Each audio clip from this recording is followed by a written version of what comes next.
Alléluia, alléluia. Shalom, shalom. Bien-aimés dans le Seigneur, que le Seigneur vous bénisse abondamment. Gloire à Jésus.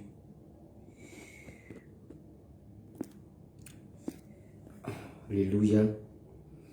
Désolé pour l'image qui n'est pas très nette aujourd'hui. Mais malheureusement, on sera obligé de faire comme ça.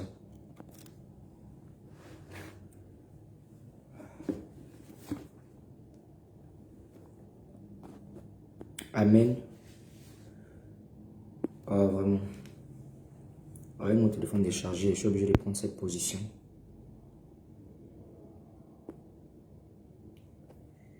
Je suis obligé de prendre cette position.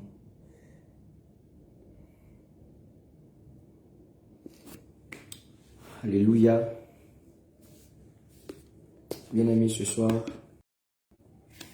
que le Seigneur vous bénisse abondamment et que sa gloire ne cesse de se répandre sur tous ces brebis dans le monde entier.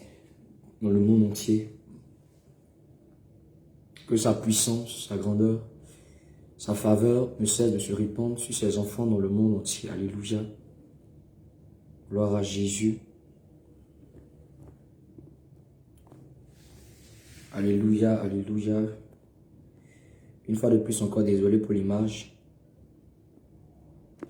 À cause du téléphone déchargé, je suis obligé de prendre cette position-là pour que le téléphone ne s'éteigne pas en plein direct. Alléluia.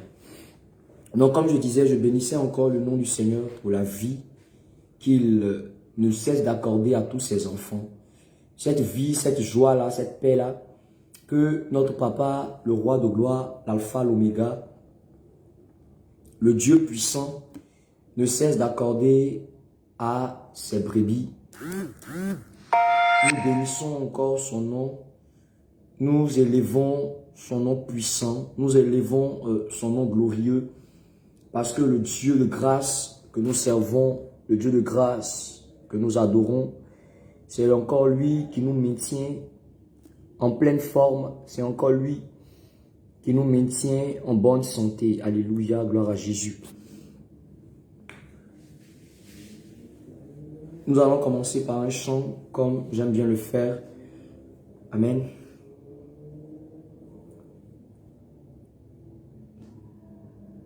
Mon âme bénit le Seigneur et mon esprit magnifie son nom. Car l'amour n'a pas pu le retenir, même dans le tombeau, Jésus reste Seigneur, même dans le tombeau, Jésus reste Seigneur. Mon âme, alléluia, bénis le Seigneur, bénis le Seigneur, et mon esprit magnifie son nom. Car l'amour n'a pas pu le retenir, car même dans le tombeau, Jésus est Seigneur. Même dans le tombeau, Jésus est Seigneur. Même dans le tombeau, Jésus est Seigneur. Même dans le tombeau,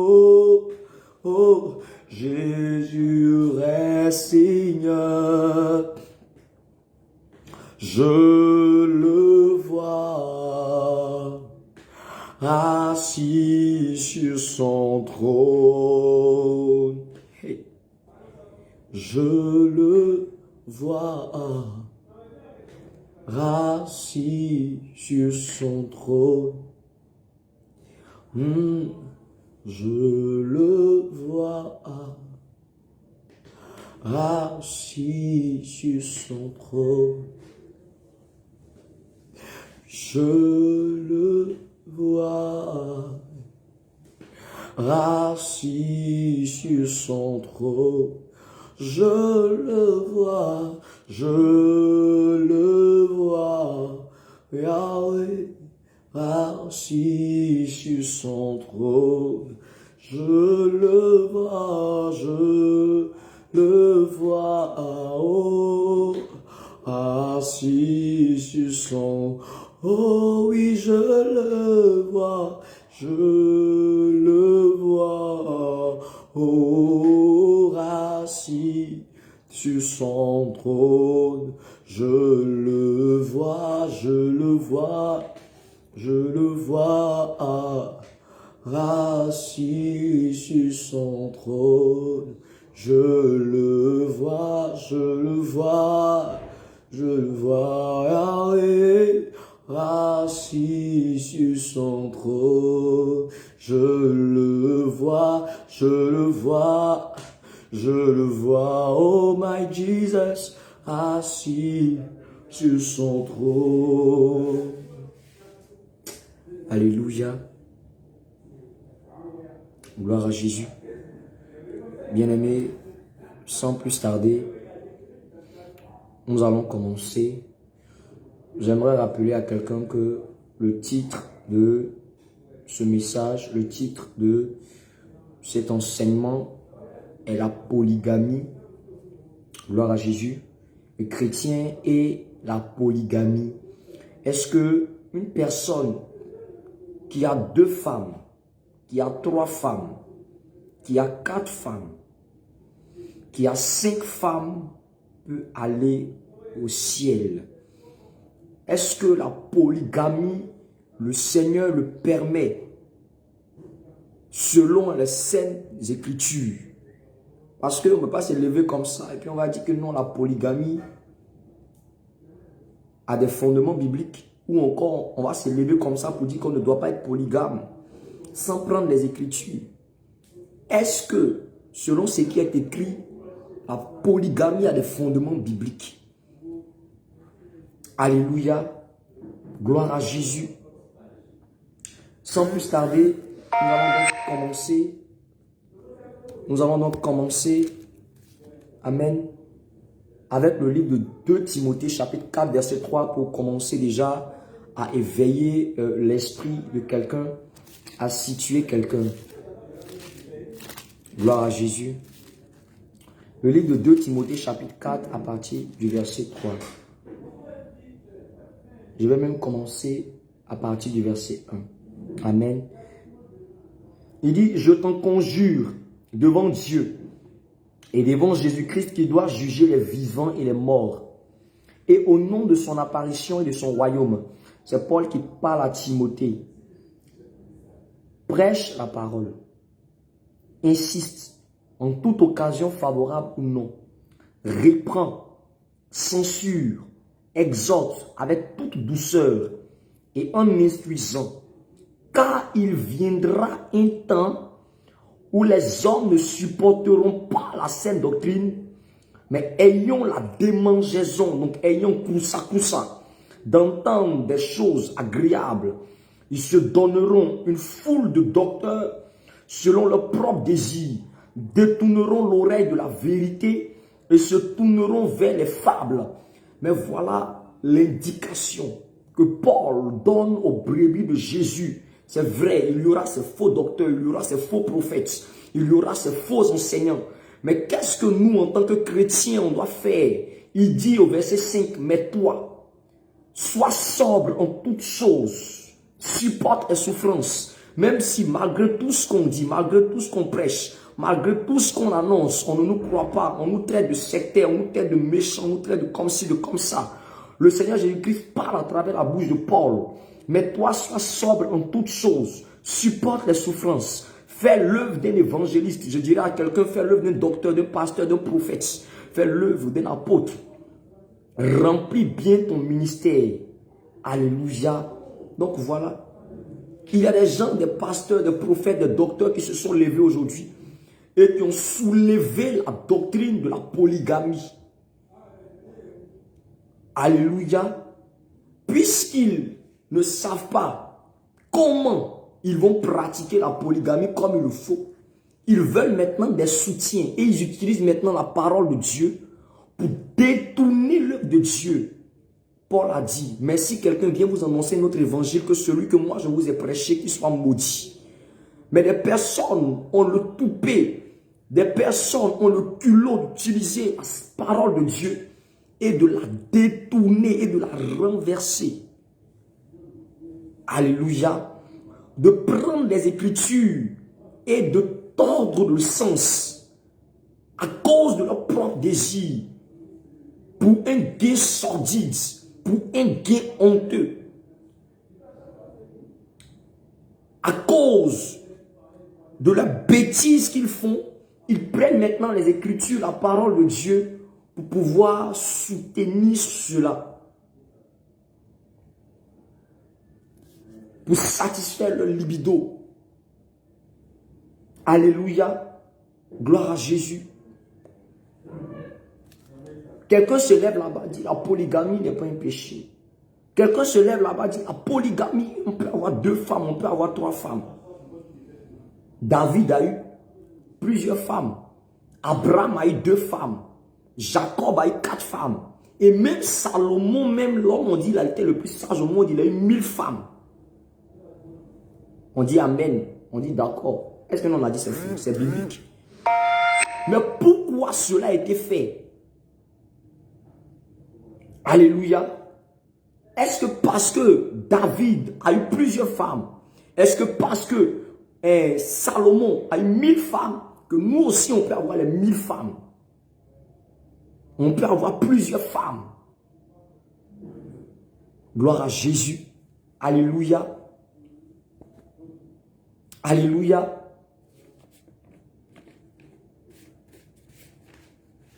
Parce que c'est sur ça que beaucoup se basent. Mais Salomon a eu 1000 femmes. Mais celui-ci a eu plusieurs femmes. Donc ça veut dire que nous aussi, amen, amen, nous pouvons avoir tel nombre de femmes ou tel nombre de femmes. Puisqu'ils veulent satisfaire leur libido. Gloire à Jésus. Malachie chapitre 2 verset. Excusez rapidement, je me suis trompé. Je devais prendre un autre passage d'abord. Je vais prendre un autre passage d'abord. C'est bien sordide. Voilà. Proverbe chapitre 16 verset 4. Proverbe chapitre 16 verset 4. L'Éternel, je lis la parole de Dieu avec respect, l'Éternel a tout fait pour un but. Alléluia, voici la partie qui m'intéresse. L'Éternel a tout fait pour un but. Toutes choses qui ont été faites dans les Écritures, le Seigneur Jésus-Christ n'est pas camarade de quelqu'un. Le Seigneur Jésus-Christ n'est pas ami de quelqu'un. Le Seigneur Jésus-Christ n'est pas comme les hommes. Eux, ils font les choses, ils le font pour le faire. Lorsque le Seigneur Jésus-Christ fait quelque chose, il fait cela pour un but. Il fait cela parce qu'il sait qu'à l'avenir, il va prendre cela pour expliquer quelque chose. Dieu n'a jamais fait quelque chose au hasard. Si Dieu a permis que Abraham ait 2 femmes, il sait pourquoi il a permis. Si Dieu a permis que ceci soit cela, cela soit comme ci, il sait pourquoi il a permis. Dieu ne fait jamais d'erreur. Alléluia. Actes chapitre 13, verset 22. Je commence d'abord par ouvrir l'esprit de quelqu'un. Alléluia. Actes chapitre 13, verset 22. Je lis la parole de Dieu avec respect. Actes 13, verset 22 dit ceci. Puis, l'ayant rejeté, il leur suscita, quand on dit l'ayant rejeté, on parle du roi Saül, il leur suscita roi pour roi David, auquel il a rendu ce témoignage. J'ai trouvé David, fils d'Isaïe, homme selon mon cœur, qui accomplira toutes mes volontés. Mais attendez, Dieu dit que David est l'homme selon son cœur qui accomplit toutes ses volontés. Mais c'est ce même Dieu qui a dit à David qu'il n'a pas le droit de construire le temple de Dieu parce qu'il a tué. Ah! Pourtant, c'est la volonté de Dieu que David faisait. Mais malgré ça, il a dit à David que David, tu n'as pas le droit de construire le temple. Donc, on comprend par là qu'il y a la volonté parfaite de Dieu et il y a la volonté permissive de Dieu. La volonté parfaite, la volonté permissive de Dieu, Dieu a permis à David de tuer. Mais ce n'était pas la volonté parfaite. Parce que si Dieu l'avait permis, si c'était une volonté parfaite, Dieu allait dire, malgré que tu as tué, tu as le droit de construire le temple. Donc, tu ne vas pas dire que parce que David a eu 1000 femmes, non, moi aussi je peux avoir 1000 femmes. Non, non, non, non, non, non, non, non, non, non. Alléluia. Tu ne vas pas dire que parce que telle personne a un tel nombre de femmes, moi aussi je peux l'avoir. C'est ce qu'on appelle une volonté parfaite. Et c'est ce qu'on appelle une volonté permissive. C'est pas pareil. Gloire à Jésus. C'est nullement pareil. Alléluia. Donc, il faut comprendre les choses. Matthieu chapitre 11, verset 25. Tout ça, c'est pour ouvrir, c'est l'introduction, pour ouvrir l'esprit de quelqu'un. Matthieu 11, verset 25. On n'est pas encore rentré dans les mystères, on n'est pas encore rentré dans l'explication. Matthieu chapitre 11, verset 25. En ce temps-là, Jésus prit la parole et dit, je te loue, Père, Seigneur du ciel et de la terre, de parce que tu as caché ces choses aux sages, aux intelligents, et de ce que tu les as fait connaître aux enfants. Oui, Père, je te loue de ce que tu l'as voulu ainsi. Et t'assure qu'un théologien ne peut pas expliquer aussi facilement la polygamie. Il va rentrer en brousse. Lorsqu'on va te demander pourquoi David a eu 1000 femmes, il va commencer à gratter sa tête. Lorsqu'on va demander pourquoi Salomon, et pourquoi Salomon a eu 1000 femmes, il va commencer à gratter sa tête. Quand on va demander pourquoi Jacob a eu 4 femmes, il va dire non, ça c'était parce que c'était dans l'ancienne alliance. Mais il ne pourra pas expliquer le fond. Pourtant, il est docteur en théologie. Mais il est docteur en divinité. Mais il ne peut pas expliquer le fond. Alors là, je bénis le nom de l'Éternel. De ce qu'il a caché ces choses à ceux-là qui se croient théologiens, intelligents. Mais à nous qui sommes les enfants de Dieu, il nous les a révélés. Alléluia. Luc chapitre 24, verset 44. Luc chapitre 24, verset 44. Luc chapitre 24, verset 44. Alléluia. Luc chapitre 24, verset 44. Gloire à Jésus. Je lis la parole de Dieu avec respect. Mais il leur dit, c'est là ce que je vous disais lorsque j'étais encore avec vous. Il fallait que s'accomplisse ce qui est écrit de moi dans la loi de Moïse, dans les prophètes et dans les psaumes. Alléluia. Donc tu vas comprendre que les 5 livres Pentateuque, c'est-à-dire la loi de Moïse, parlent de Jésus. Tout ce qui a été fait, tout ce qui a été accompli est en train d'annoncer Christ. Alléluia. On comprend clairement que tout ce qui, c'est la raison pour laquelle Proverbe 16, verset 4 disait que tout a été fait pour un but. Puisque toutes ces choses étaient en train d'annoncer quelqu'un, étaient en train de parler de quelqu'un. Les prophètes, l'acte des prophètes, c'était en train d'annoncer quelqu'un. Quand tu vois Salomon, en réalité, le réel Salomon, c'est Jésus. Quand tu vois David, le réel David, c'est Jésus. Quand tu vois Abraham, le réel Abraham, c'est Jésus. Quand tu vois Samson, le réel Samson, c'est Jésus. Quand tu vois Joseph, le réel Joseph, c'est Jésus. Tout a été fait pour un but.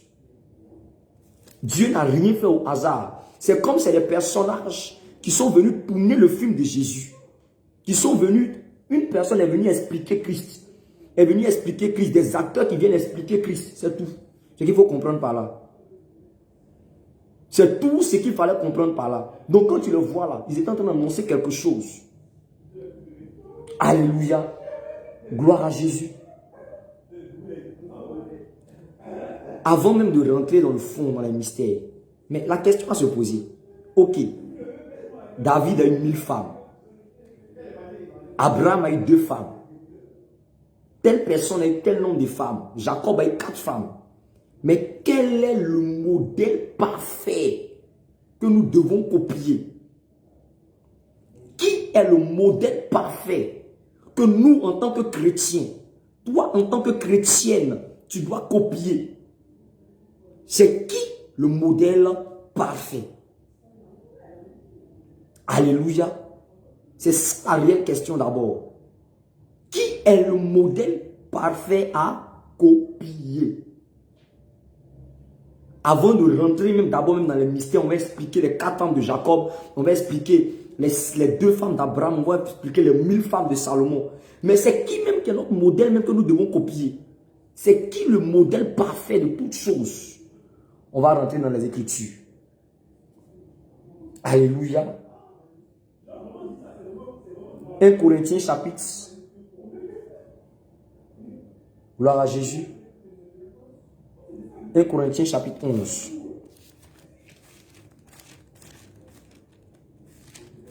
« 1 Corinthiens chapitre 11. Alléluia. Gloire à Jésus. 1 Corinthiens chapitre 11 à partir du verset 1. Je lis la parole de Dieu avec respect. Regardez ce que Paul dit par l'inspiration du Seigneur. Il dit, soyez mes imitateurs comme je le suis moi-même de Christ. Donc on comprend clairement que notre exemple parfait, c'est le Seigneur Jésus. Il n'y a rien à dire, pas de débat. L'exemple parfait en ce qui concerne quoi que ce soit, c'est Christ. On n'est pas encore rentré dans le mystère. On n'a pas encore expliqué les chiffres, les 4 femmes de Jacob, les 1000 femmes de Salomon, les 2 femmes d'Abraham. On n'est pas encore rentré dans ça. Les plusieurs femmes de David. On n'est pas encore rentré dans ça. Premièrement, qui est notre modèle? Celui que nous devons suivre avant de rentrer dans quoi que ce soit. C'est qui au juste? C'est la première question. On voit que c'est Christ. Or, la Bible déclare que nous devons être imitateurs de Christ. La question à se poser. Le Seigneur Jésus-Christ a combien de femmes? Je crois que la parole de Dieu va nous répondre. La parole, Seigneur Jésus, tu as combien de femmes? Apocalypse chapitre 22, verset 17. On va voir d'abord le Seigneur lui-même. Combien de femmes est-ce qu'il a? Est-ce qu'il a 2 femmes? Est-ce qu'il a 3 femmes? Est-ce qu'il a 4 femmes? Nous allons le voir. Apocalypse chapitre 22, verset 17.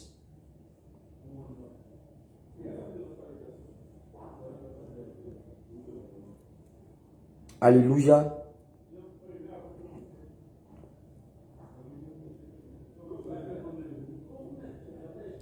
Verset 17, je lis la parole de Dieu avec respect. Et l'esprit et l'épouse, je reprends. Et l'esprit et l'épouse disent, viens. Et que celui qui entend dise, viens. Donc, ils n'ont pas dit que et l'esprit et les épouses. Mais on dit et l'esprit et l'épouse. Alléluia. Gloire à Jésus. Alléluia. Il y a un passage encore que je voulais prendre rapidement. Un passage que je voulais prendre rapidement.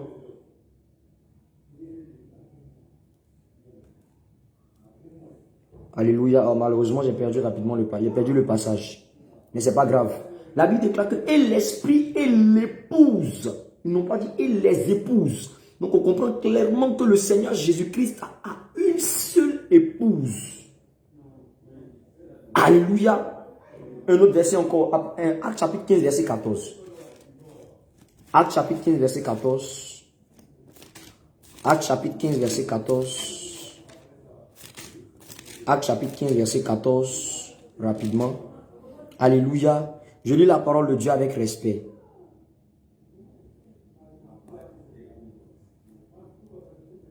Simon a raconté comment Dieu a d'abord jeté les regards sur les nations pour choisir du milieu d'elles un peuple qui porta son nom.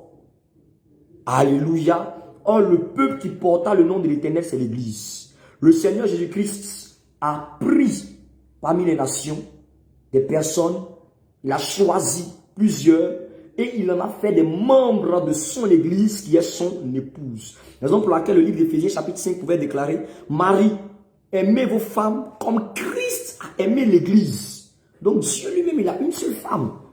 Mais attends, normalement, on ne doit même plus parler, on ne doit même plus faire débat. On ne doit même plus continuer à lire même. Parce que c'est déjà clair. Le Seigneur nous demande d'être imitateurs de Jésus. Jésus lui-même, il a eu une seule femme. Celui qui te dit que Jésus a eu deux femmes, c'est un sectaire. C'est un sataniste. Jésus n'a jamais eu deux femmes. J'explique. Alléluia. Regardez premièrement. Le Seigneur avait d'abord pour femme Israël. Alléluia. La première femme, on va expliquer ça, on va expliquer ça lorsqu'on va parler d'Abraham. La première femme était Israël. Or, la Bible déclare que l'homme ne doit pas répudier sa femme, sauf pour cause d'infidélité. Or, Israël a régné Dieu parce qu'il se prostituait avec les idoles. Donc, dès lors qu'Israël se prostitue avec les idoles, le Seigneur a répudié Israël. Il a accordé le divorce à Israël. Et c'est en ce moment-là qu'il a jeté les regards sur les nations. Et il a maintenant épousé les nations, payé la dot des nations en donnant son sang. Donc Jésus n'a jamais eu deux femmes. Il s'est d'abord assuré de répudier Israël. Il s'est d'abord assuré de rejeter Israël. Puisque Israël il a jeté aussi les regards sur les nations. Alléluia. Gloire à Jésus. Raison pour laquelle il pouvait déclarer dans sa parole que ta maison va rester déserte. Or, lorsqu'on le livre d'Ésaïe 60, on sait tous que la maison représente ici la femme. La terre qui est encore la maison représente la femme. Alléluia. Gloire à Jésus. Donc, notre modèle parfait ici déjà, c'est le Seigneur Jésus. Donc, déjà même le débat est clos. Mais on va pousser le pion plus loin pour pouvoir ouvrir l'esprit des enfants de Dieu. Mais, si le Seigneur Jésus-Christ lui-même, il est monogame, il n'est pas polygame. Dans ce cas, la polygamie, là, ça vient d'où? Alléluia. Est-ce que cela était ainsi depuis le commencement? Est-ce qu'au commencement, on parlait même de la polygamie? On va voir Genèse, chapitre 2, verset 22 à 24. On va aller pas à pas, doucement, doucement. Je crois que tu vas comprendre. Genèse, chapitre 2, à partir du verset 22. L'Éternel Dieu forma une femme. Attention. Attends, on dirait que quelqu'un n'a pas bien entendu. Je vais reprendre. L'Éternel Dieu forma une femme. Ça, là, normalement, je dois souligner. Et ça, là, c'est trop important. Ils n'ont pas dit forma deux femmes. L'Éternel Dieu forma une femme. Donc, ce n'est pas deux femmes Dieu a formé. Mais Dieu a formé une femme de la côte. Donc, il a pris une seule côte qu'il avait prise de l'homme et il l'amena vers l'homme. Regardez la réponse que l'homme va donner. Et l'homme dit, voici cette fois-ci, celle qui est os de mes os et chair de ma chair, on l'appellera femme.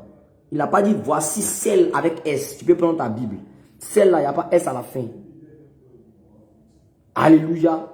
Voici celle qui est cette fois-ci, chair de ma chair, os de mes os d'abord et chair de ma chair, on l'appellera femme parce qu'elle est prise de l'homme. Ça condamne déjà le goûter voir. Mais bon, comme ce n'est pas notre thème d'aujourd'hui, alléluia, parce qu'elle a été prise de l'homme. C'est pourquoi l'homme quittera son père et sa mère et s'attachera à sa femme. Et ils deviendront une seule chair. Donc l'homme va quitter son père et sa mère et il va s'attacher à sa femme. Ils n'ont pas dit que c'est la femme qui va quitter son père et sa mère qui va s'attacher à son mari. Alléluia. Donc une femme déjà même là, qui s'en va draguer un homme, ça c'est un péché. Alléluia. Juste une parenthèse, pour pouvoir encore éveiller encore l'esprit de quelqu'un. Une femme qui s'en va aborder un homme, c'est un péché. Ça ne glorifie pas le Seigneur Jésus. Alléluia. Donc la Bible déclare que l'homme quittera son père et sa mère et s'attachera à sa femme et les deux deviendront une seule chair. Ce n'est pas à ses femmes. Mais si avec Adam, là, depuis Adam, Dieu lui-même a fait de telle sorte qu'il y a un seul homme et il y a une seule femme, mais qu'est-ce qui n'a pas marché? Qui était le premier à avoir deux femmes? Quelqu'un va me dire c'est Abraham, il te dit que tu n'as pas lu ta Bible. Qui était le premier à avoir deux femmes? C'était qui? On va rentrer à la lumière des Écritures. Dieu lui-même, dans sa volonté parfaite, dans la volonté, tout à l'heure on a expliqué la volonté permissive et la volonté parfaite de Dieu. Dieu lui-même, dans sa volonté parfaite, n'a pas fait deux femmes à Adam. Dieu lui-même, dans sa volonté parfaite, n'a pas fait deux femmes à Adam. Il n'a pas enlevé deux côtes, mais il a fait une seule femme. Il a enlevé une seule côte pour faire une seule femme à Adam. Alléluia. Mais je vais même dire quelque chose à quelqu'un. Toi qui soutiens la polygamie, le Seigneur a pris une seule côte pour faire une femme. Toi, pourquoi tu ne... Pourquoi... comment on appelle ça? Pourquoi ta femme n'est pas en réalité... n'a pas pris deux côtes. Donc toi personnellement, ils ont pris deux côtes pour en faire une femme. Pour toi personnellement. Le modèle parfait de Dieu. Dieu prend seulement une côte pour en faire une femme. Mais pour toi, là, c'est deux, trois côtes qu'ils ont pris pour pouvoir faire 4 ou 3 femmes. Alléluia. Gloire à Jésus. Donc si cela n'émane pas de Christ, si cela ne vient pas de Dieu, si cela n'est pas en réalité la volonté parfaite de Dieu, ce qu'il avait déjà fait depuis le commencement, mais cela vient d'où? Alléluia. Genèse chapitre 4, verset 17 à 19. On va voir le premier polygame. Le premier, le père de tous les polygames. Le père de tous les polygames n'est pas Adam. Le père de tous les polygames n'est pas Jacob. Le père de tous les polygames n'est pas Salomon. Le père de tous les polygames, nous allons le voir tout à l'heure. Genèse chapitre 4, à partir du verset 17 jusqu'au verset 19. Caïn. Le verset commence par Caïn. Donc déjà, tu commences à voir ce qui est Caïn. Caïn a une chose. Adam, ils ont eu 2 fils. Adam a eu 2 fils avec Ève. C'était Caïn, premièrement, et Abel. Et c'est par après, lorsqu'Abel est mort, ils ont eu 7. Donc d'abord, il y a eu Caïn et Abel. On connaît tous l'histoire de Caïn. Même un enfant, même connaît l'histoire de Caïn. On sait tous que c'est Caïn qui a tué son frère. Alléluia. C'est Caïn qui a tué son frère inspiré par Satan. Parce que Caïn est l'enfant spirituel de Satan. Caïn n'est pas le fils vrai de Satan. Quelqu'un qui dit que Satan a couché à la femme là. Ça là, ça ne demande pas de Dieu. C'est une doctrine de démon. Alléluia. Gloire à Jésus. Donc, Caïn, puisqu'il a adhéré à l'enseignement de Satan, c'est le fils spirituel de Satan.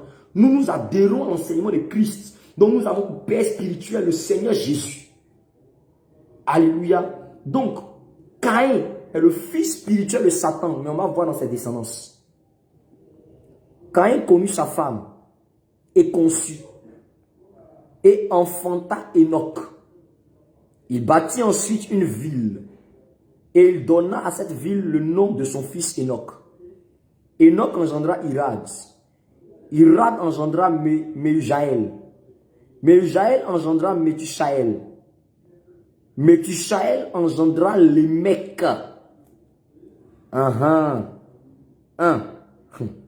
Je reprends encore pour que tu puisses très bien comprendre. Lémec, il est sorti où? Caïn connut sa femme.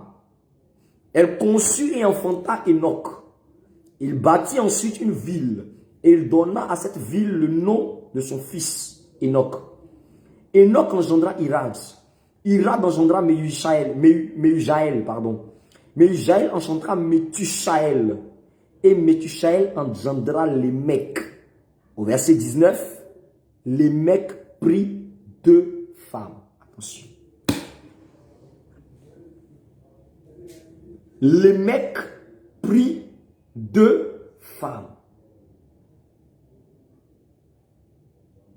Donc Lémec, qui est le petit-fils spirituel de Satan, c'est celui-là qui était le premier à prendre 2 femmes. Ce n'était pas Abraham. Toutes les personnes qui expliquent que nous avons le droit de faire la polygamie, pourquoi ils ne touchent pas ce verset-là? Toutes les personnes qui sont pour la polygamie, pourquoi ils ne touchent pas ce verset? Le premier à avoir 2 femmes n'était pas Abraham, mais c'était Lémec. Lémec était le petit-fils spirituel de Satan. Alléluia. Puisque Satan Caïn a adhéré à l'enseignement. Caïn a adhéré à l'enseignement de Lucifer. Donc, Caïn était déjà le fils de Satan spirituellement.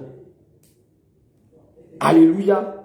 Oh, nous savons, d'après ce que nous venons de lire tout à l'heure dans le livre de Genèse chapitre 4, à partir du verset, Genèse chapitre 4, à partir du verset 18, on comprend clairement que Lémec est dans la descendance de Caïn. C'était lui qui était le premier à prendre 2 femmes. Cela, ce n'est pas Dieu qui a instauré. Le fait de prendre 2 femmes n'a pas été instauré par Dieu, mais été inspiré par l'esprit de Lucifer qui régnait déjà depuis Caïn. Et qui a suivi sa descendance de telle sorte que Lémec, le petit-fils de Caïn, a pris 2 femmes. On voit clairement au verset 19. Lémec prit 2 femmes. Le nom de l'une était Ada et le nom de l'autre était Tsila. Alléluia. Pourquoi tous ceux qui touchent la polygamie, pourquoi tous ceux qui enseignent la polygamie commencent directement par Abraham, commencent directement par Jacob, commencent directement par Salomon? Pourquoi ne touchent-ils jamais les mecs? Ils savent que s'ils touchent ça, ils sont morts. Pourquoi ils n'ont jamais touché les mecs? Ils savent que s'ils touchent ça, ça ne va pas les arranger. Parce qu'ils savent très bien de qui les mecs est descendant. Gloire à Jésus. Alléluia. Déjà, tu vois clairement que la polygamie n'émane pas de Christ. Sans même avoir besoin de rentrer dans les détails. Alléluia. Donc la polygamie, là, ce n'était pas Abraham qui était le premier à être polygame. Ce n'était pas Jacob, ce n'était pas Salomon. Adam lui-même n'était pas polygame. La Bible, tout à l'heure, nous avons vu clairement qu'Adam avait une femme. Dieu a créé une seule femme pour Adam. Alléluia. Et Dieu n'a pas pris sa propre corde pour aller doter Adam, mais Dieu a pris la corde de l'homme. Donc la dot est venue de l'homme. Pour montrer que l'homme doit doter la femme. Avant de pouvoir aller avec elle. Alléluia. Maintenant, on dit Abraham a eu 2 femmes. D'accord? On dit Amen, on dit oui, c'est vrai. Abraham a effectivement eu 2 femmes. Alléluia.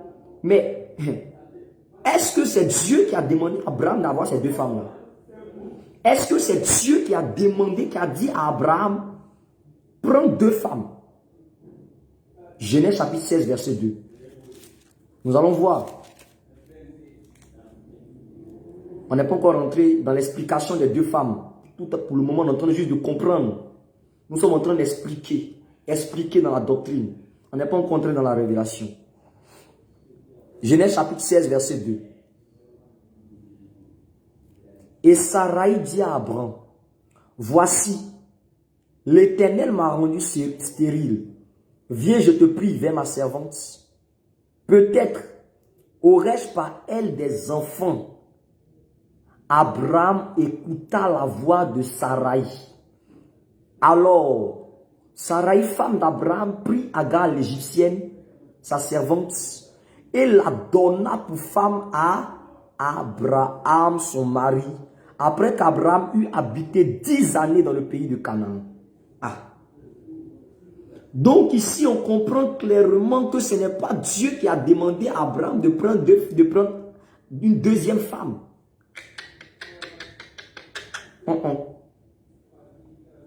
C'est Sarai qui a dit à Abraham, il faut prendre deuxième femme. Alléluia. Parce que c'est sur ça se base. Mais oui, Abraham a eu 2 femmes. Ok, le père de la foi même, il a eu 2 femmes. Il dit d'accord, oui, c'est vrai. C'est juste, c'est propre, c'est écrit. La Bible même dit qu'Abraham a eu 2 femmes. Gloire à Jésus. Mais est-ce que c'est Dieu qui a demandé à Abraham d'aller prendre ces femmes-là? Question. Non. Selon le livre de Genèse 16 que nous venons de lire tout à l'heure, c'est Sarai. Sarah, lorsqu'elle s'appelait encore sur le nom de Sarai, c'est elle qui a dit à Abraham, moi je suis stérile. Il faut prendre une autre femme, il faut prendre ma servante là, il faut aller avec elle. Parce que ça fait 10 ans, moi je n'enfante pas. Ça fait 10 ans, je n'ai pas encore d'enfant. pardon, prends ma servante. Et aussi Abraham, dans l'envie d'avoir des enfants, il se disait que peut-être c'est la volonté de Dieu, sans avoir consulté Dieu. C'est là maintenant qu'il allait prendre une deuxième femme qui est Agar. Mais rappelez-vous, lorsque Sarah elle-même elle a chassé Agar et qu'Abraham voulait se plaindre, pourquoi Dieu n'a pas dit c'est ma volonté parfaite que tu aies deux femmes? Faut pas dire à Sarah de la chasser. Mais au contraire, il a dit laisse Sarah agir comme elle veut. Dieu il a permis que Sarah puisse chasser Agar. Alléluia. Parce que dans la volonté parfaite, ce n'était pas la volonté parfaite de Dieu. C'était la volonté permissive, Dieu a permis. Mais ce n'était pas la volonté parfaite. Dieu a permis que Sarah puisse, Dieu a permis que Abraham puisse, comment on appelle ça, finalement rester avec les deux femmes. Mais par après, lorsque Sarah l'a chassée, Dieu a dit qu'il n'a pas laissé la chasser. Parce que ce n'est pas moi qui avais permis ça au départ. Alléluia. Il dit laisse, il n'a qu'à partir. Ce n'est pas moi qui avais permis ça au départ. Ce n'était pas ma volonté. Alléluia. On dit aussi que Jacob a eu 4 femmes. Mais lisez les Écritures. Ce n'est pas aussi Dieu qui a dit à Jacob d'avoir ces 4 femmes. Premièrement, ce que tu ne sais pas, Jacob a été doublé. Alléluia. Jacob ne voulait pas marier Léa. Jacob voulait marier Rachel. La volonté de Jacob, ce n'était pas d'avoir 2 femmes. La volonté de Jacob, c'était d'avoir une femme. C'était Rachel qui l'aimait. Mais il était doublé par son beau-père. Et c'est son beau-père qui a demandé à Jacob. Allez-y lire les Écritures.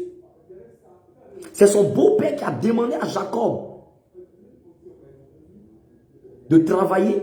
Et lorsque c'était l'heure, il a envoyé Léa dans la chambre de Jacob. Pensant que c'était Rachel, il a connu Léa. Et le matin, il se réveille, il s'en rend compte que ce n'est pas Rachel. Le père dit, ah, tu dois travailler encore pour moi. Hein. Si tu veux réellement Rachel, là, tu vas travailler encore pour moi. Il dit, ah, parce qu'il l'aimait, il a fait. Et c'est là que Jacob a eu ses 2 premières femmes. Mais encore les 2 autres qui se sont ajoutées là, ce n'est pas Dieu qui a dit à Jacob, les 2 autres, il faut les prendre.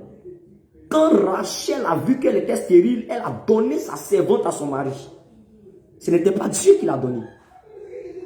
C'est Rachel qui a donné sa servante à son mari. Ça, ce n'était pas la volonté de Dieu. Ce n'était pas la volonté parfaite de Dieu. C'était la volonté permissive de Dieu. Il a permis. Mais ce n'était pas dans sa volonté parfaite. Comme tout à l'heure, je l'ai expliqué pour David. La Bible a déclaré dans le livre de Actes chapitre 13, verset 22 que David est l'homme selon le cœur de Dieu. Et que David a accompli toutes les volontés de Dieu. Mais c'est ce même-là, le Seigneur a dit David n'a pas le droit de construire son temple. Donc c'était la volonté permissive de Dieu que David puisse construire le temple. Mais ce n'était pas la volonté parfaite de Dieu. Alléluia. C'était la volonté permissive de ce que David puisse construire le temple. Mais ce n'était pas la volonté parfaite. Elle puisse tuer des personnes, mais ce n'était pas sa volonté parfaite. Sinon, c'était sa volonté parfaite. Malgré que David ait commis tous ces guerres, il allait dire à David, il faut construire le temple avec ça. Mais il a dit, laisse ton fils qui a des mains innocentes, c'est lui qui va construire mon temple. Alléluia. Gloire à Jésus. Donc, ce n'est pas Dieu qui a demandé d'avoir autant de femmes. Ce n'est pas Dieu qui a dit à Salomon d'avoir 1000 femmes. Ce n'est pas Dieu qui a fait tout cela. Ce n'était pas dans la volonté parfaite de Dieu. Loin de là. Alléluia.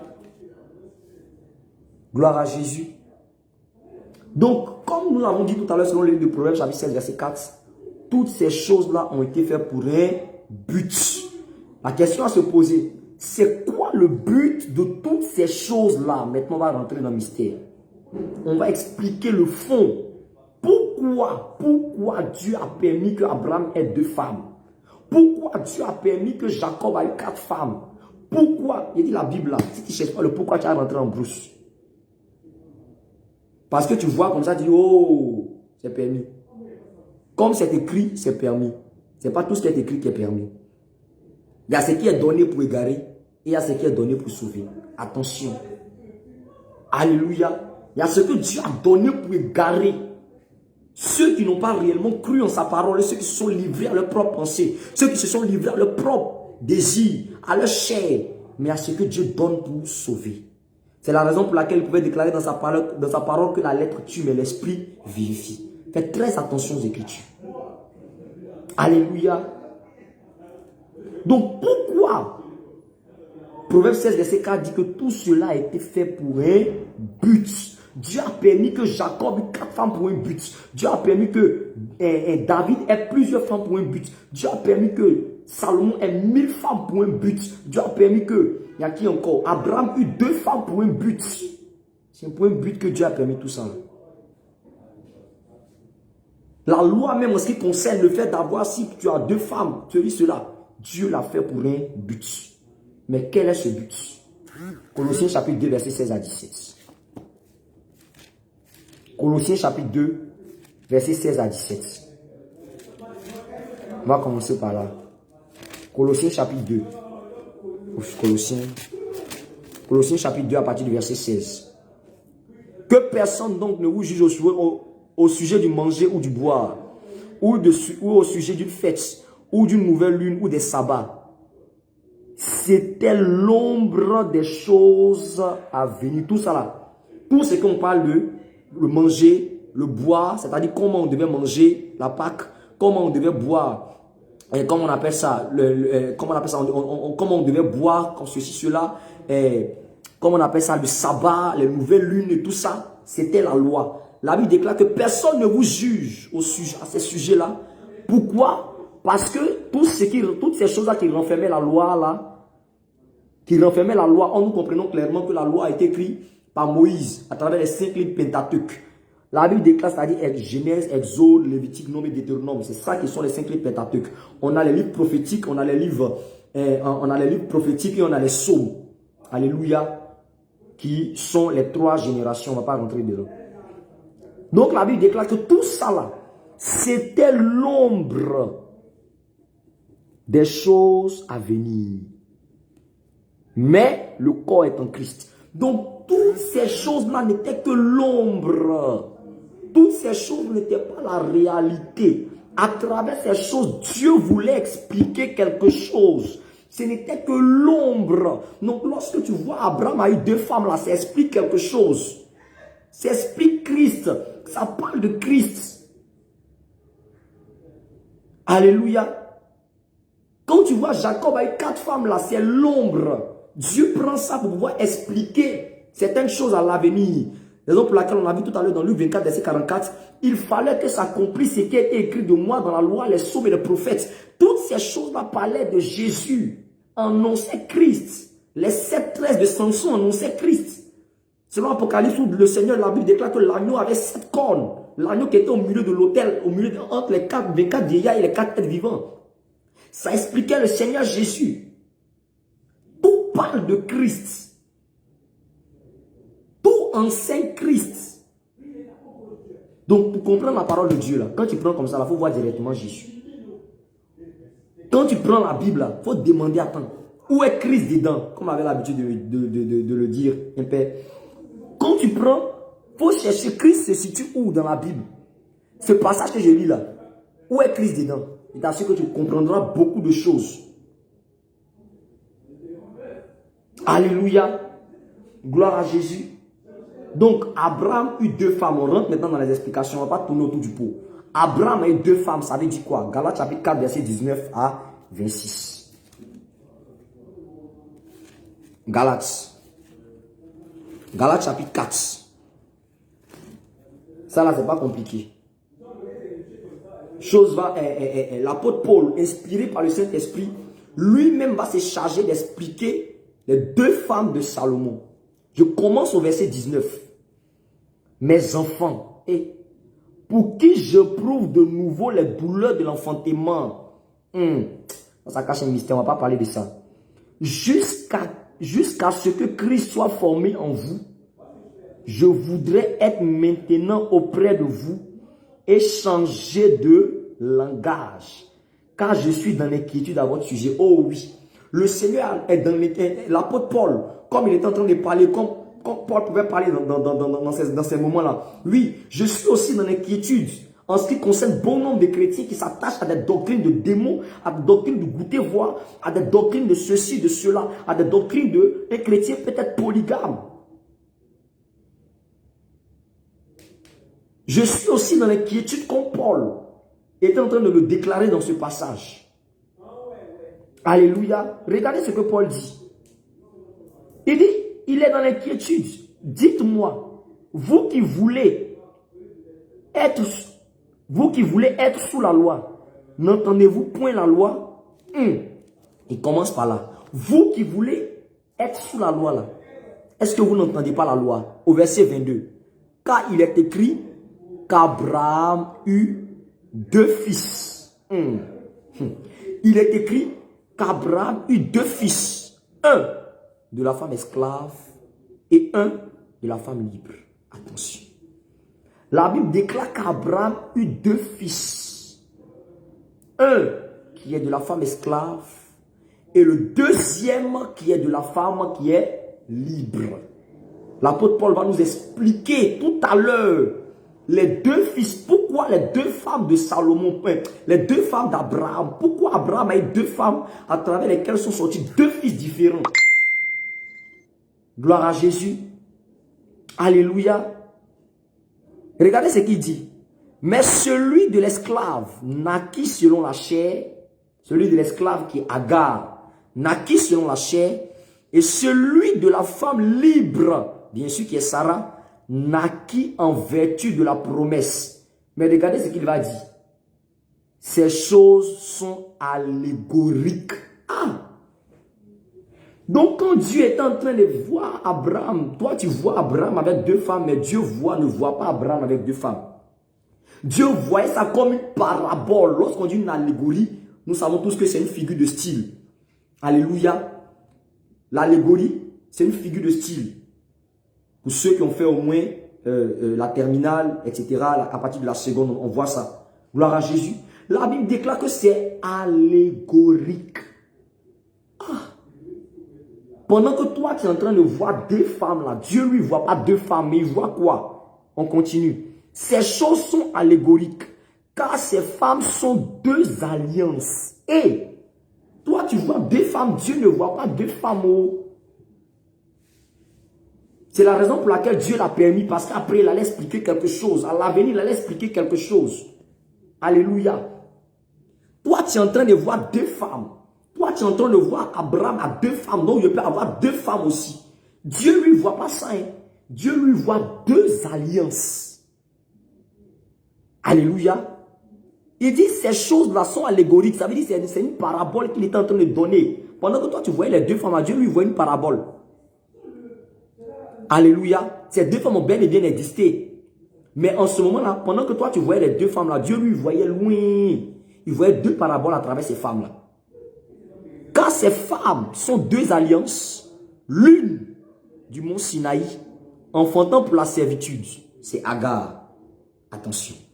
Il dit ces 2 femmes-là en réalité sont 2 alliances. La première qui a enfanté pour la servitude, c'est Agar. Alléluia. Voilà la première alliance. Car Agar, c'est le mont Sinaï en Arabie.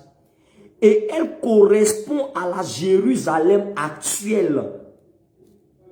Quand on dit la Jérusalem actuelle, c'est Israël.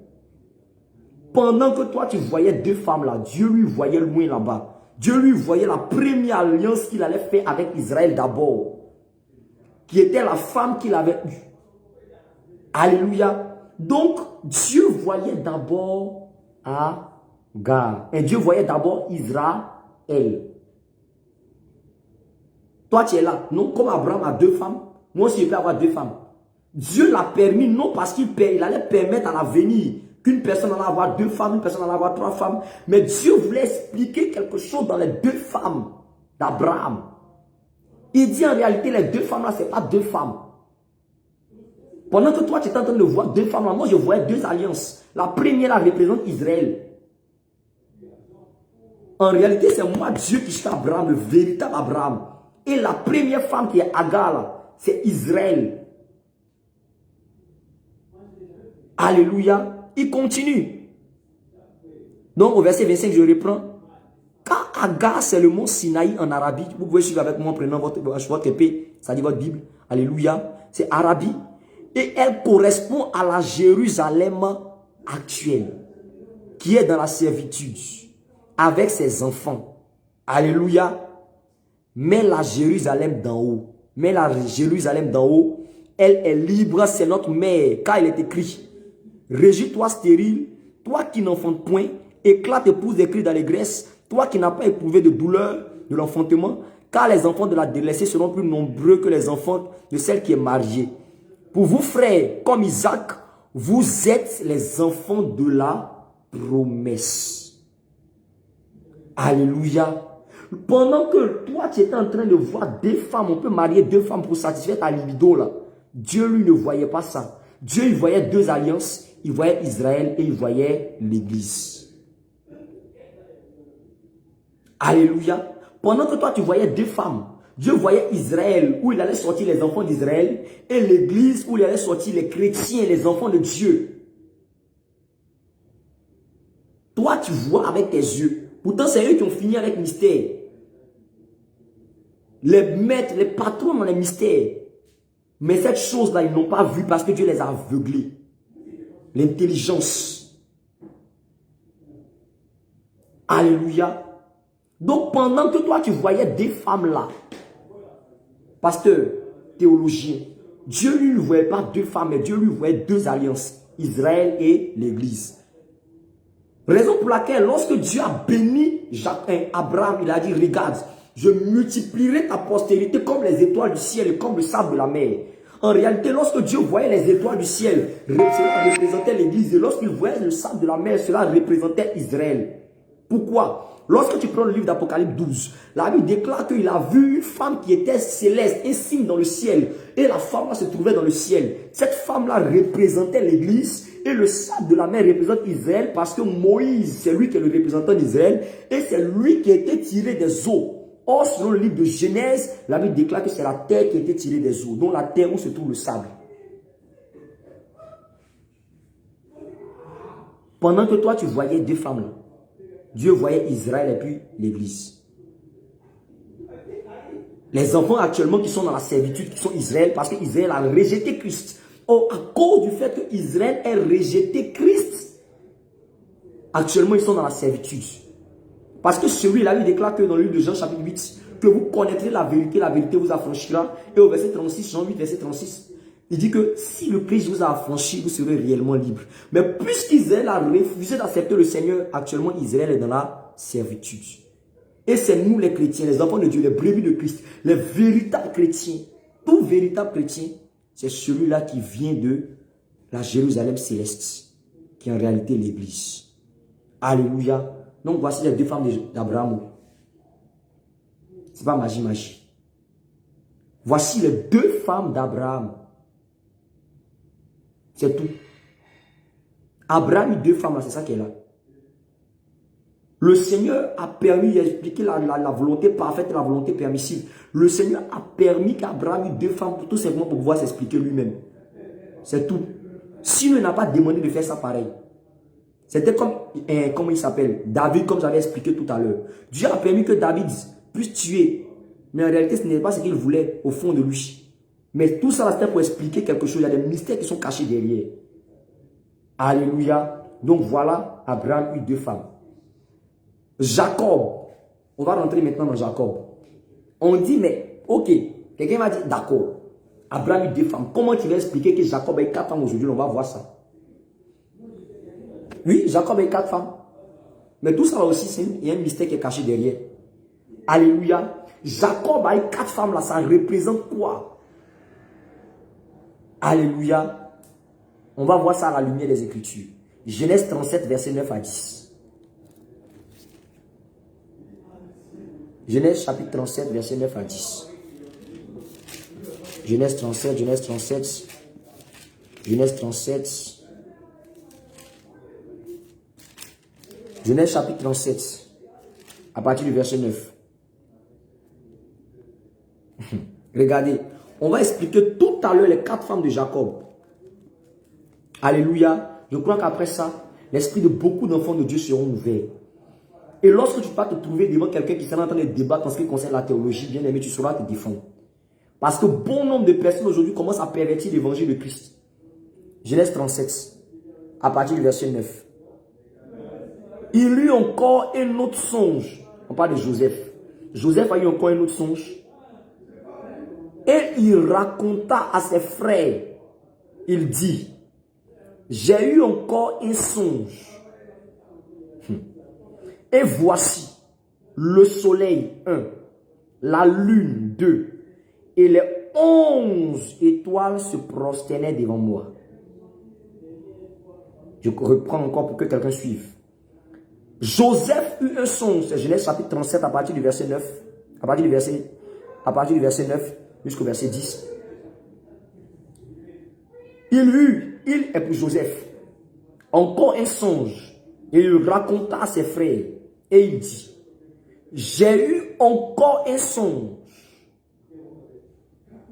et voici, le soleil 1, la lune 2, et les 11 étoiles se prosternaient devant moi. On voit qu'il y a premièrement le soleil, on voit qu'il y a secondement la lune, on voit qu'il y a troisièmement les 11 étoiles qui se prosternaient devant Joseph. Mais Jacob était prophète. Jacob va expliquer le songe de Joseph rapidement même. Il raconta à son père et ses frères. Son père le réprimanda et lui dit, que signifie ce songe que tu as eu? Regardez ce qu'il va dire. Faut-il que nous venions, moi, 1, ta mère, 2, et tes frères, nous prosterner en terre devant toi? Ah. Faut-il que moi, mon père, 1, ta mère, 2, tes frères, on sait tous que Joseph avait 11 frères, mais il a dit 11 étoiles. Donc les 11 étoiles représentent ses frères, la lune représente sa mère, le soleil représente son père. Or la Bible déclare que donc, qui est le soleil ici? La question à se poser. Le soleil en réalité c'est Christ, selon les Écritures.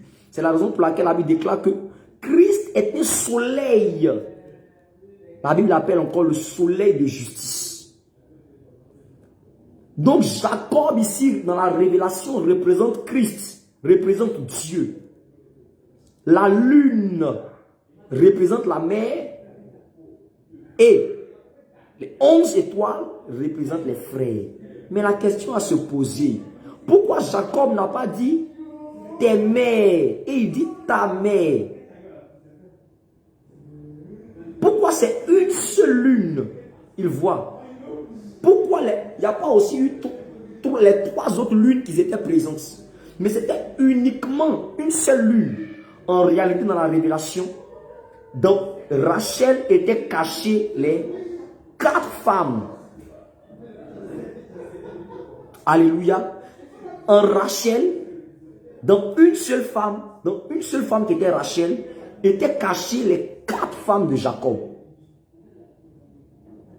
Alléluia. On commence à rentrer dans beaucoup de choses. On va expliquer ça tout à l'heure. Alléluia. En réalité, dans une seule femme étaient cachées 4 femmes. Qui étaient Rachel, Léa, Zilpa, et puis la 4e là. Rachel, Léa, Zilpa, et puis j'ai pas oublié la 4e. Alléluia. Donc en Rachel étaient cachées les 4 femmes de Jacob. Raison pour laquelle dans ce songe, il ne vit qu'une seule lune. Mais que représente en réalité cela? Alléluia. Gloire à Jésus. En réalité, comme je l'ai dit tout à l'heure, Jacob représente Christ. Rachel représente le Saint-Esprit, qui est en réalité l'esprit ministériel, puisque le Saint-Esprit a diverses façons d'opérer à travers la personne où il doit opérer. Donc ici, Rachel représente l'esprit ministériel. On va détailler ça tout à l'heure, ne vous inquiétez pas. Rachel représente l'esprit ministériel et les 4 femmes représentent les 4 langages que Dieu utilise pour pouvoir parler à son église par le biais de ses ministres. Alléluia. Je reprends. Jacob, qui est le soleil, représente Christ. Rachel, qui est la lune, représente l'esprit ministériel. Alléluia. Et les 4 femmes dans lesquelles sont cachées Rachel, en réalité, il y a un seul, il y a l'esprit ministériel, mais dans l'esprit ministériel se cachent 4 langages que Dieu utilise pour parler à son église par l'intermédiaire de ses ministres, qui sont l'apôtre, le prophète, le pasteur, le docteur et l'évangéliste. Donc lorsque Joseph eut ce songe, Dieu voulait révéler en réalité, lui qui donne son enseignement par le biais de l'esprit ministériel à travers 4 langages à ses ministres pour distribuer cela à son peuple. Aussi simple que ça. Gloire à Jésus. La Bible déclare dans le livre d'Ecclésiaste chapitre 3 verset 15, il n'y a rien de nouveau sous le soleil. Ce qui a été, c'est ce qui se fait. Et ce qui se fait, c'est ce qui se fera. Dieu prend les choses, ce qui se passe là, c'est ça, il prend, il ramène, il ramène, il ramène, il ramène. Ce qui s'est passé au temps d'Adam, c'est ce qui va se passer, encore au temps de Jacob. C'est la même chose, c'est ça qui va se passer encore après l'enlèvement, lors de la bataille d'Armageddon. Les mêmes choses se répètent. Dieu, c'est le meilleur de tous les répétiteurs. Alléluia. Gloire à Jésus. Donc, on rentre encore dans le fond des explications. On va démontrer que réellement, le songe qu'a eu Joseph, où j'ai expliqué qu'en réalité, une femme représentait les 4 femmes, dans Rachel était cachée les 4 femmes. Donc Dieu, lui, ne voyait pas 4 femmes de Jacob. Pendant que nous, on voyait les 4 femmes de Jacob, Dieu ne voyait pas 4 femmes, mais il ne voyait qu'une seule femme, qui était en réalité Rachel. C'est la raison pour laquelle il a dit, tu veux que moi, ton père, Jacob a dit, tu veux que moi, ton père, ta mère, tes frères. Donc il n'a pas dit tes mères, ou encore il n'a pas dit une de tes mères, mais il a dit ta mère. Alléluia. Genèse chapitre 2 verset 10. Genèse chapitre 2 verset 10. On va comprendre quelque chose. Un fleuve sortait d'Éden pour arroser le jardin. De là et de là, il se divisait en 4 bras. Attention. La Bible déclare qu'il y a un fleuve qui sortait d'Éden. Donc le fleuve là quittait à Éden. Et le fleuve là s'est divisé en 4 bras. Et après s'être divisé en 4 bras, la Bible déclare qu'il s'est divisé en 4 bras pour arroser maintenant le jardin. Mais la question à se poser, que représente Éden dans la révélation? Parce que le Proverbe 16, verset 4 dit que tout a été fait pour un but. Donc quand tu vois un passage là, il y a une révélation qui se cache dedans. Et puis ce n'est pas une seule, il y a plusieurs révélations qui se cachent dedans. Alléluia. Il y a plusieurs révélations qui se cachent dans les passages. Dans les passages. Donc lorsque Dieu voit Éden, il pense à quoi? Quand Dieu voit le jardin, il pense à quoi? Quand Dieu voit le fleuve, il pense à quoi? Quand Dieu voit le fleuve qui s'est divisé en 4 bras, il pense à quoi? Alléluia. Donc nous allons voir que représente Éden et que représente rapidement le jardin. Cantique des Cantiques, chapitre 4, verset 12. Cantique des Cantiques, chapitre 4, verset 12. Alléluia. Cantique des Cantiques. Cantique des Cantiques. Ça vient ici. Proverbe. Voilà. Cantique des Cantiques, chapitre 4, verset 12. Je lis la parole de Dieu avec respect. Regardez, le récit qu'il dit, le récit que le prophète Salomon, qui était aussi prophète, dit. Tu es un jardin fermé, ma soeur, ma fiancée. Attendez là. Il dit, tu es un jardin fermé, ma soeur, alléluia, gloire à Jésus. Il dit, tu es un jardin fermé, ma soeur, ma fiancée. Donc, lorsque Dieu est en train de parler de jardin, dans la révélation, en réalité, Dieu voit une femme. Raison pour laquelle Adam devait non seulement garder le jardin et cultiver le jardin. Donc, un homme doit non seulement garder la femme, mais entretenir aussi la femme. Alléluia. Donc, dans la révélation, le jardin qui était là, représentait en réalité l'église. représentait en réalité la femme de Dieu. Alléluia. Gloire à Jésus. Donc le jardin représentait la femme. Il dit, tu es un jardin fermé, ma soeur, ma fiancée. Selon Cantique des Cantiques, chapitre 4, verset 12. Donc dans la révélation, la fiancée, la femme, en réalité, représente l'église. Alléluia. Gloire à Jésus. Le fleuve. Que représente le fleuve? Jean chapitre 7, verset 38 à 39. Que représente le fleuve qui sortait du jardin? Jean chapitre 7, verset 38 à 39. Tout ça, c'est pour expliquer les 4 femmes de Jacob. Alléluia. Déjà, depuis le début, nous avons déjà commencé à expliquer à travers le songe de Joseph. Et maintenant, on continue d'expliquer maintenant à travers le fleuve qui sortait d'Éden. Jean chapitre 7, verset 38 à 39. Alléluia. Il dit, celui qui croit en moi, des fleuves d'eau vive couleront de son sein, comme dit l'Écriture.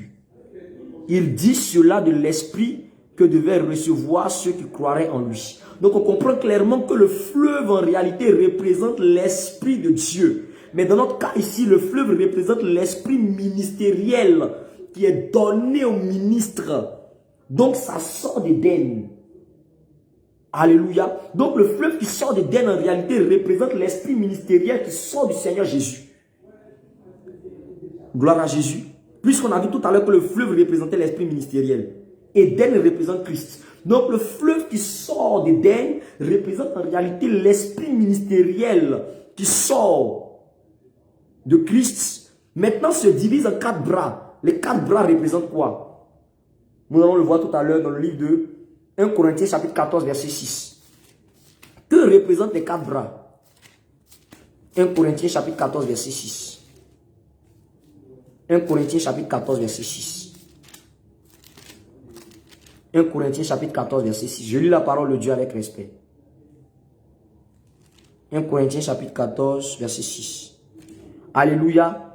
Regardez ce que dit l'apôtre Paul. Et maintenant frères, de quelle utilité vous serez-vous? De quelle utilité vous serais-je, pardon, si je venais à vous, alléluia, parlant en langue? Et si je ne vous parle pas, il va maintenant faire sortir maintenant en réalité les 4 bras. Je reprends encore. Et maintenant frères, de quelle utilité vous serais-je si je venais à vous, parlant en langue, et si je ne vous parlais pas par révélation? En réalité, voici les 4 langages. Voilà pourquoi le fleuve s'est divisé en 4 bras. Premièrement, si je ne vous parlais pas par révélation, premier langage, ou par connaissance, deuxième langage, ou par prophétie, troisième langage, ou par doctrine. Donc en réalité, le fleuve qui se divise en 4 bras représente les 4 langages que Dieu utilise par le biais de l'esprit ministériel pour enseigner son église. Raison pour laquelle le fleuve sortait d'Éden et s'est divisé en 4 bras. Cela représente pour arroser le jardin. Cela représente l'esprit ministériel qui sort de Christ, entre dans les ministres, se divise en 4 bras, c'est-à-dire à travers 4 langages qui sont la prophétie, la doctrine, la révélation et la connaissance, pour arroser le jardin qui représente en réalité l'église, comme on vient le voir tout de suite dans Cantique des Cantiques chapitre 4 verset 12. Donc lorsqu'on parle des 4 femmes de Jacob, regardez, Jacob en réalité représente Christ. Alléluia. Comme nous voyons tout à l'heure de le voir dans le jardin. Jacob en réalité représente Christ. Or, Jacob a donné sa sémence aux 4 femmes. Les 4 femmes, la sémence qu'il était en train de donner en réalité, c'était l'esprit ministériel. Et les 4 femmes représentaient les 4 langages. Et ce sont ces 4 femmes-là qui ont mis au monde les 12 tribus d'Israël, qui représentent en réalité dans la révélation l'église.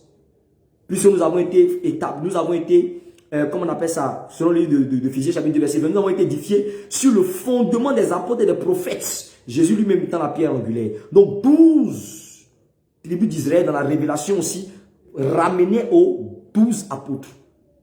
Alléluia, gloire à Jésus. Donc Jacob qui donne sa sémence à ces 4 femmes représente ici Christ qui est en train de donner l'esprit ministériel à travers les 4 langages qui sont les 4 femmes de Jacob qui vont maintenant donner l'éducation aux enfants de Jacob qui sont les 12 enfants de Jacob. Donc, lorsqu'on dit que Jacob avait 4 femmes, voici l'explication de Jacob avec 4 femmes. Aussi simple que ça. Donc, en réalité, les 4 femmes sont 4 langages que Dieu utilise pour parler à son église. Raison pour laquelle, même dans les Écritures, dans le livre d'Apocalypse, la Bible déclare qu'il y avait 4 êtres vivants. Les 4 êtres vivants représentent les 4 langages. On ne va pas expliquer ça. Même, tu vas te rendre compte qu'il y a 4 évangiles qui sont Matthieu, Marc, Luc et Jean. Et lorsque tu vas lire les Écritures, tu vas te rendre compte qu'il y a différentes... Ça parle de la même chose. Hein. Mais il y a un où il y a plus de précision, il y a plus d'explication. C'est comme si eux sont en train de parler comme ça. C'est comme si l'autre est en train de donner plus d'explications, de révélations. C'est comme si eux sont en train de parler en tant que prophétie. C'est comme eux en train de parler en tant que doctrine. Alléluia. Donc, ces 4 livres-là aussi représentent les 4 langages par lesquels Dieu a utilisé pour expliquer beaucoup de choses. Donc, voilà ce qui représente les 4 femmes de Jacob. Aussi simple que bonjour. On a vu que les deux femmes d'Abraham représentaient en réalité Israël et l'église. Les 4 femmes de Jacob représentaient les 4 langages par lesquels Dieu passe pour pouvoir parler à son église. Maintenant, on va voir les 1000 femmes de Salomon. Parce que là même, c'est le las. Parce que d'autres même disent, même Salomon a eu 1000 femmes. Que représentent alors les 1000 femmes de Salomon? Alléluia. Psaume 84, verset 11. Je crois qu'après ça, quelqu'un ne pourra plus te fatiguer avec Salomon a eu 1000 femmes. Jacob a eu 4 femmes. Abraham a eu 2 femmes. Alléluia. Psaume, rapidement. Psaume chapitre 84 à partir du verset 11. Excusez, je lis la parole de Dieu avec respect. Alléluia. Mieux vaut un jour dans tes parvis. Et j'aimerais aussi rappeler à quelqu'un, souvent on entend 1 heure dans tes parvis. C'est un jour dans tes parvis. Donc faisons attention aux Écritures. Parfois on dit 1 heure dans tes parvis vaut mieux que 1000 ailleurs. C'est faux. La Bible déclare que mieux vaut un jour dans tes parvis que 1000 ailleurs. Donc ils n'ont pas dit chose, alléluia. Ils n'ont pas dit 1 heure, mais c'est plutôt un jour dans tes parvis. Gloire à Jésus. Donc mieux vaut un jour dans tes parvis que 1000 ailleurs. Donc on comprend que Dieu voit un jour en 1000 jours. Donc Dieu, lorsqu'il voit un, il voit 1000. Or, on constate que quoi? Salomon avec 700 femmes, 700 princesses, qui étaient ses femmes, et avec 300 concubines. Donc 300 plus 700, ça fait 1000. Donc dans les 1000 femmes, Dieu ne voyait pas 1000 femmes, mais Dieu voyait qu'une seule femme. C'est tout. Lorsque toi, tu es en train de voir 1000 femmes de Salomon, Dieu n'est pas en train de voir les 1000 femmes, mais Dieu ne voit qu'une seule femme. Salomon a eu 1000 femmes. C'est tout ce qui représente l'explication des 1000 femmes de Salomon. Pendant que toi, tu es en train de voir les 1000 femmes de Salomon, Dieu ne voit qu'une seule femme. Dieu ne voit que la seule femme de Salomon. Alléluia. Gloire à Jésus. Dieu, lui, ne voyait que la seule femme de Salomon. Une seule femme, pendant que toi, tu es en train de voir 1000 femmes. Parce que selon Dieu, un jour est égal à 1000 jours. Donc Dieu, par moment, il voit 1 en 1000. Alléluia. Gloire à Jésus. Dans une révélation encore, la Bible déclare que le Seigneur viendra régner pendant 1000 ans. Et lorsqu'il viendra régner pendant 1000 ans, la Bible déclare qu'il y a une épouse qui quittait depuis les cieux. Et cette épouse, elle a fait descendre son épouse. Et elle est descendue. Elle est descendue. Et c'est avec celle-là, ainsi qu'avec le reste d'Israël, c'est ceux-là qui allaient former la femme de Christ. Et ceux-là allaient régner pendant 1000 ans. Donc pendant que Dieu voit les 1000 femmes de Salomon, en réalité, il voit les 1000 ans pendant lesquels Dieu régnera avec son épouse. Donc 1000 ans où il va régner avec une seule épouse. Alléluia. Dieu ne voyait pas 1000 femmes. Les 2 femmes d'Abraham, Dieu ne voyait pas 2 femmes. Mais Dieu voyait une seule femme. Mais il voyait une seule femme, mais à travers une explication. Les 4 femmes de Jacob, il ne voyait pas 4 femmes, il voyait une femme. Alléluia. Gloire à Jésus. Maintenant, tout ça c'était l'ombre. Et on a pris la peine d'expliquer ce qui cachait l'ombre. Gloire à Jésus. On a pris la peine d'expliquer la réalité. Maintenant, la nouvelle alliance, qu'est-ce que Dieu lui-même dit? Parce que d'autres vont dire, non, ça c'est ton explication. Non. Ça là, c'est toi-même qui as dit. Qu'est-ce qui prouve que ça là, c'est comme si c'est comme ça. On a vu par la démonstration des Écritures. On a vu que c'était clair. Mais d'autres diront non. On va voir maintenant dans la nouvelle alliance. Qu'est-ce que Dieu a dit dans la nouvelle alliance? Matthieu chapitre 19, verset 3 à 8. Alléluia. Matthieu 19, verset 3 à 8. Gloire à Jésus. Matthieu 19, à partir du verset 3. Matthieu 19.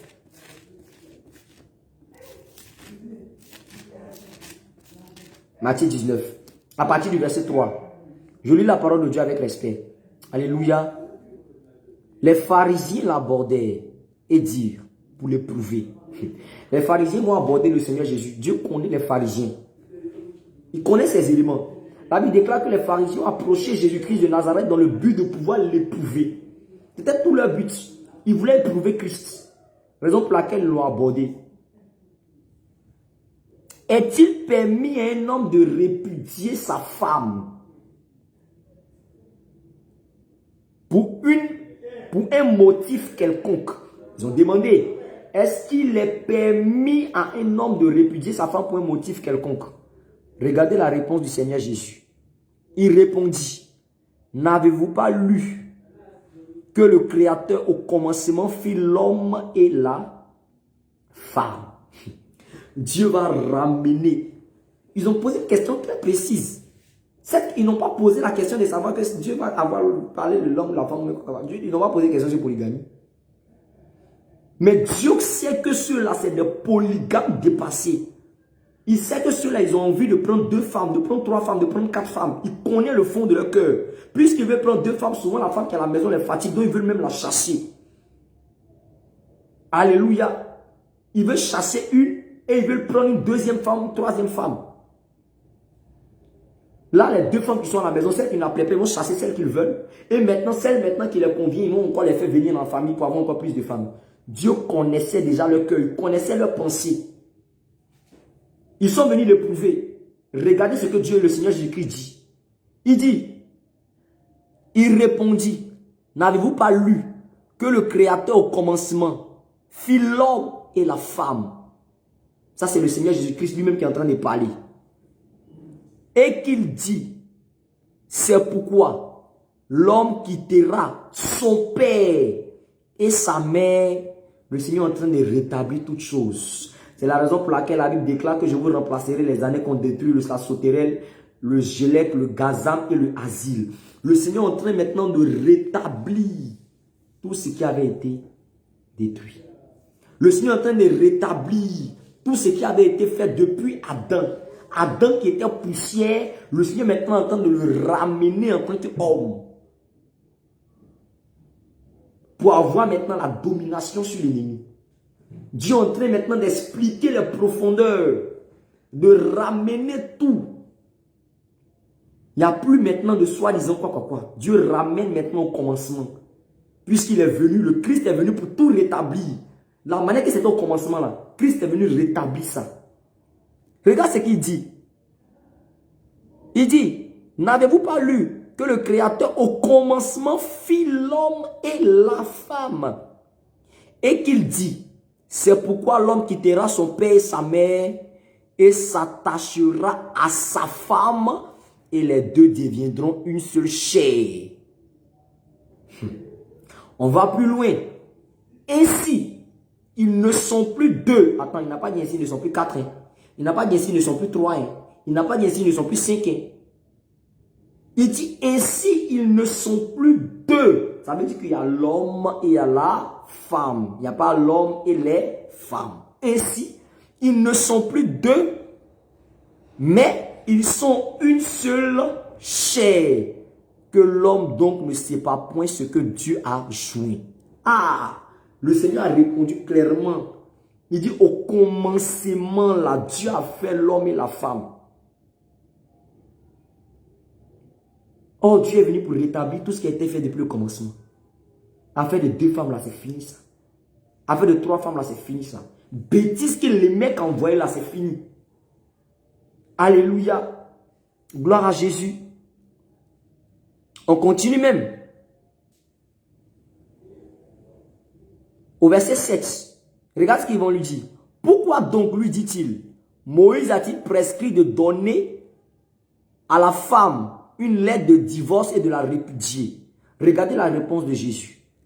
Il leur répondit, c'est à cause de la dureté de vos cœurs. Moïse sait que ceux-là, ils ont le cœur dur. C'est à cause de la dureté de vos cœurs que Dieu a permis de répudier vos femmes. Au commencement, il n'en était pas ainsi. Dieu les ramène toujours au commencement. Donc, bien aimé, si on n'arrive pas à comprendre, ok, on doit avoir 2 femmes, on ne doit pas avoir 3 femmes, on doit avoir combien de fois? Allons au commencement. Dieu ramène au commencement là. Donc, s'il y a des doutes là, c'est la raison pour laquelle le Seigneur nous demande de retourner toujours au ancien sentier. Donc, on n'arrive pas à comprendre ce qui s'est fait. On doit avoir 2 femmes, on ne doit pas avoir 2 femmes. Ouais. Malgré toute l'explication qui a été donnée, le Seigneur nous demande de retourner au commencement. Il dit au commencement, il n'était pas ainsi. C'est à cause de la dureté de vos cœurs là que Moïse a dit ça.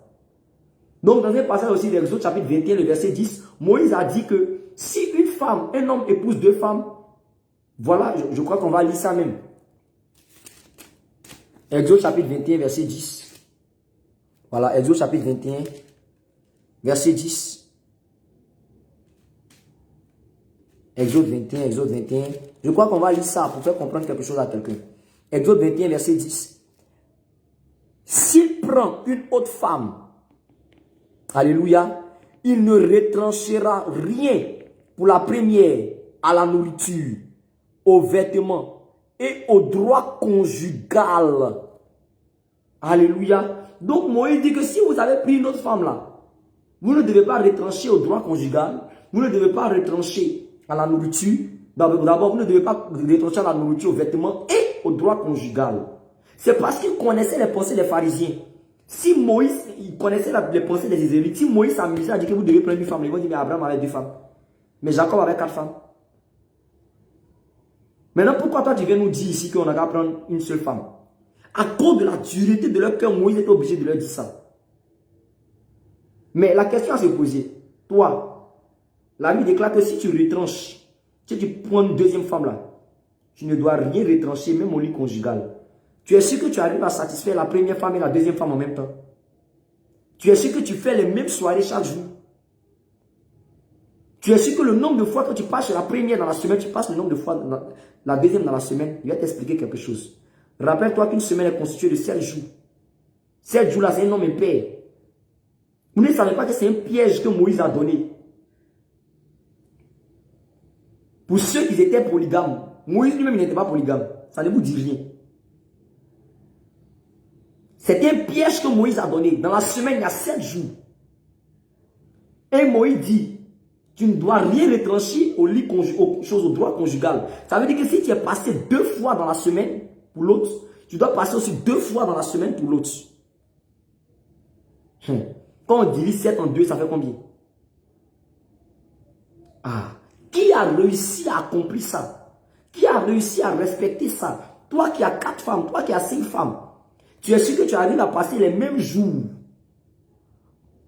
Salomon qui avait ces 1000 femmes là, est-ce qu'il a réussi à donner le même droit conjugal à tous ces 1000 femmes? Voilà la loi de Moïse. Est-ce que Salomon a respecté ça?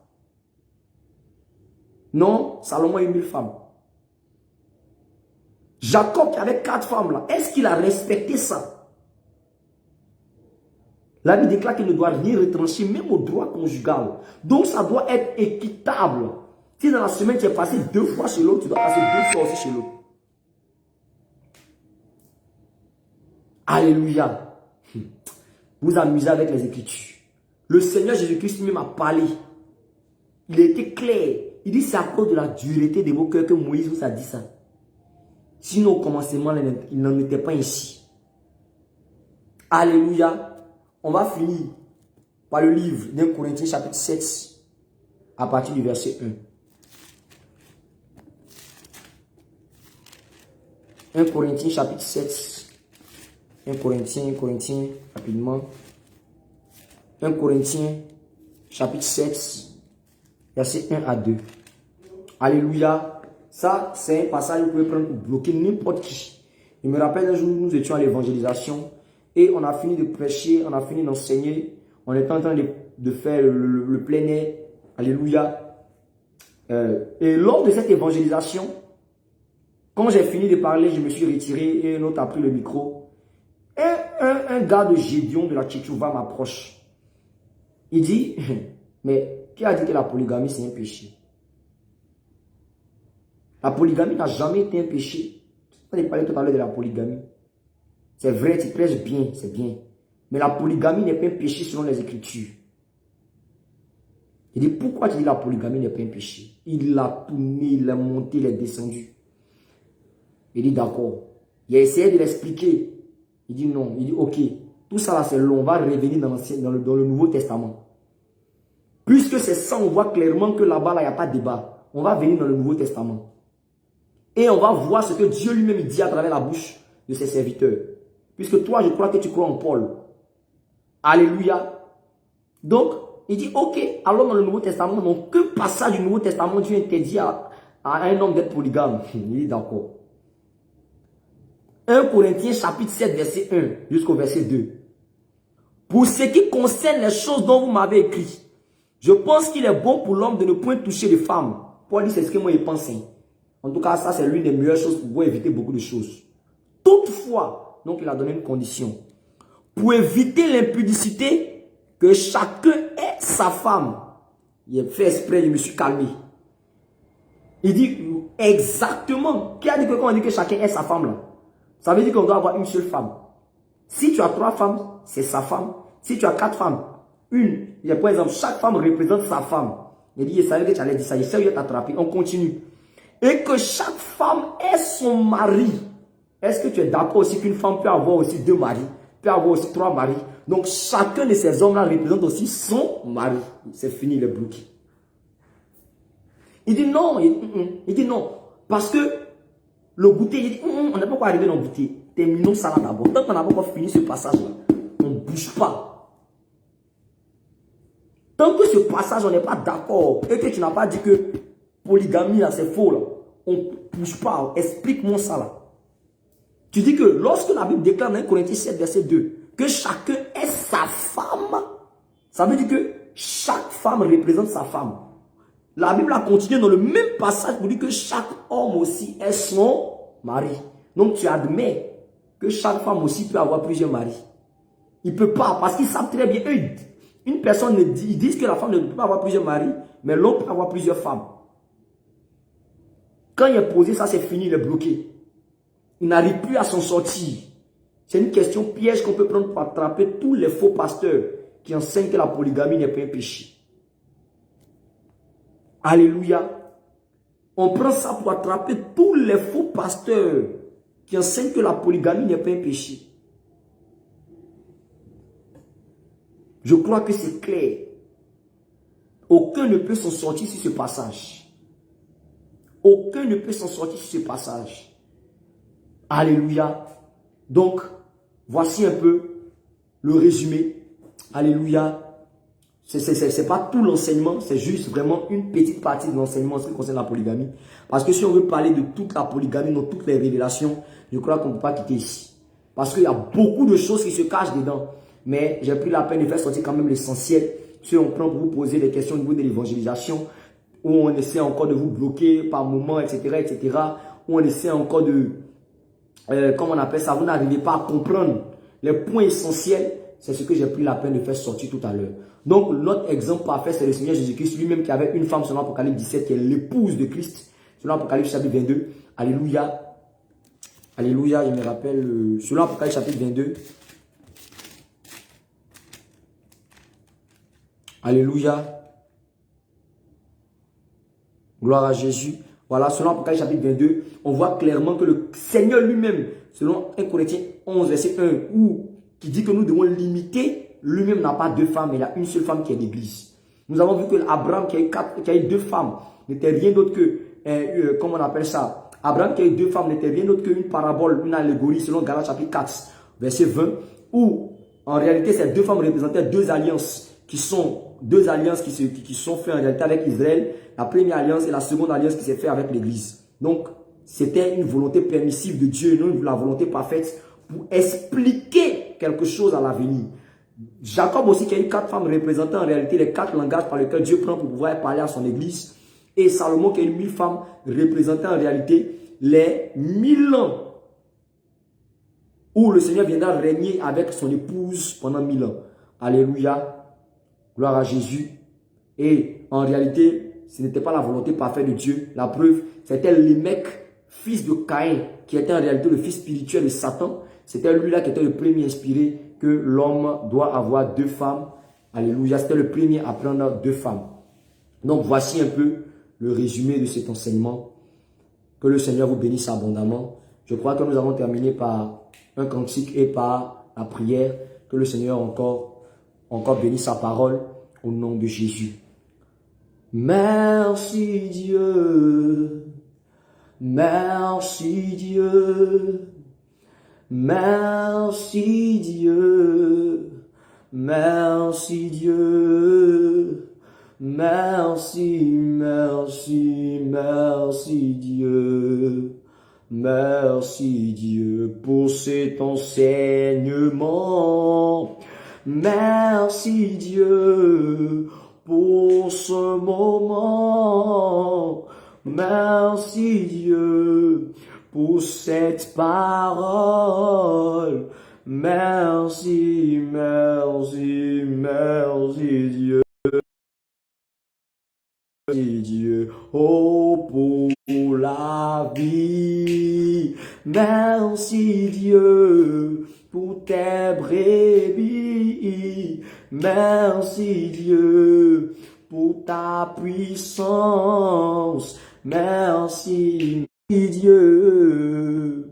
Merci Dieu.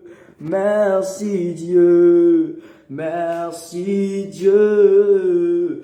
Merci, merci, merci Dieu, merci Dieu. À toi revient gloire, honneur et magnificence, Saint-Esprit, pour cet enseignement que tu m'as inspiré. Parce que ta gloire et ta puissance est parfaite. C'est toi le Dieu de gloire qui bénit et qui inonde.